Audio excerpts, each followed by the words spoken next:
Hello, everybody. This week's Parshat Reah, the Torah in the beginning of the fourth Aliyah, or the 14th parak, tells us, "Banim atem laHashem Elokeichem." You are the children of Hashem, speaking to the Jewish people. Lo Titgodidu v'lo tasimu korcha beineineichem lamet.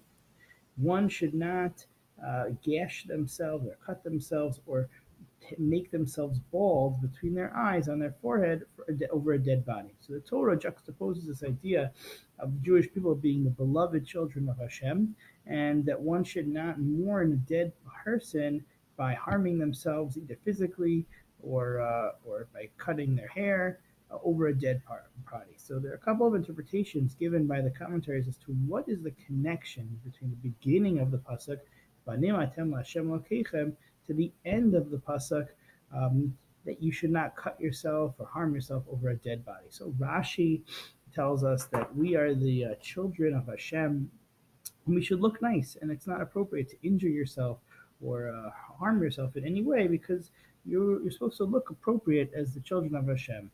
Ibn Ezra gives a little different interpretation. He says that you should have, because we're the children of Hashem, we should believe that everything God does is for our good, and we shouldn't injure ourselves, or we should have trust in Hashem that this person died, but we should have trust that this is for the good. This is everything that God does for His children is for the good. Sforno and others say that because we're Hashem's children, we should believe that all dead people who pass away, are in Olam Haba, in heaven, and we don't need to fret, we don't need to overly mourn over their passing. Well, that's true. The Talmud makes an incredibly different interpretation that's not the simple interpretation of text at all. It says, "Lo Titgodidu." Instead of saying it means you should not cut yourself, which is the literal interpretation of the verse, it says, "Lo Titgodidu, lo ta'aseh agudot." The Gemara Yevamos says one should not make themselves into multiple factions, agudot, different bands of Jewish people. Now, what this means practically, it says that if you have a court system that's set up, you shouldn't have it be that they rule two different courts in one city, ruling different ways.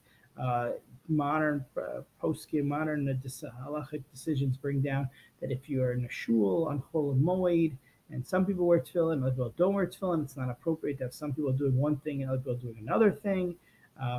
Some people have this in terms of if you're in Israel and you're celebrating a second day of Yom Tov, but you're with a group of people who aren't celebrating a second day of Yom Tov, they're only doing one day of Yom Tov, you shouldn't break away from the group. Whatever it is, it's just interesting that how does the Gemara derive from this pasuk of Banim atem laHashem Elokeichem, you are Hashem's children? How does it derive from there this idea of don't make yourselves into factions, different factions of Jewish people?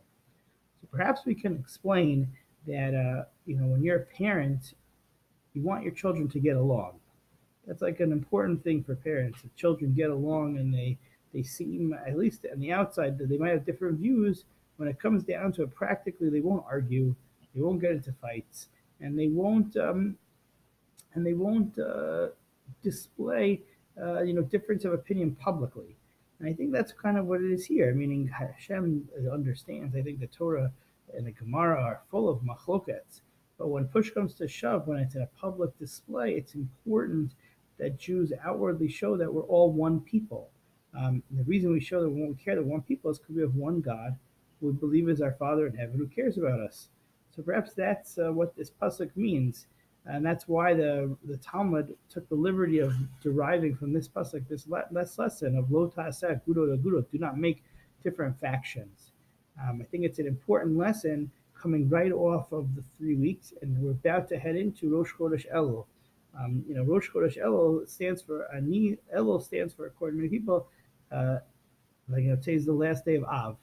So Av is Aleph Bet. So the Hasidic masters say it stands for Elul Ba. Elul's coming. And what does Elul stand for? Elul famously is Ani Ladodi V'Dodi Li. I am to my beloved, and my beloved is to me. And our beloved is supposed to be Hashem, supposed to be our God in heaven. So perhaps a way for us to show we love God and we care about what He thinks is to show that we get along with other people, our other fellow Jews, and that we don't publicly disagree with them. We could have difference of opinion, but when push comes to shove in practice, it's important that we show a unified approach. Anyway, have a great Shabbos and a good Chodesh, and have only almost time to say I have a chasiva tova.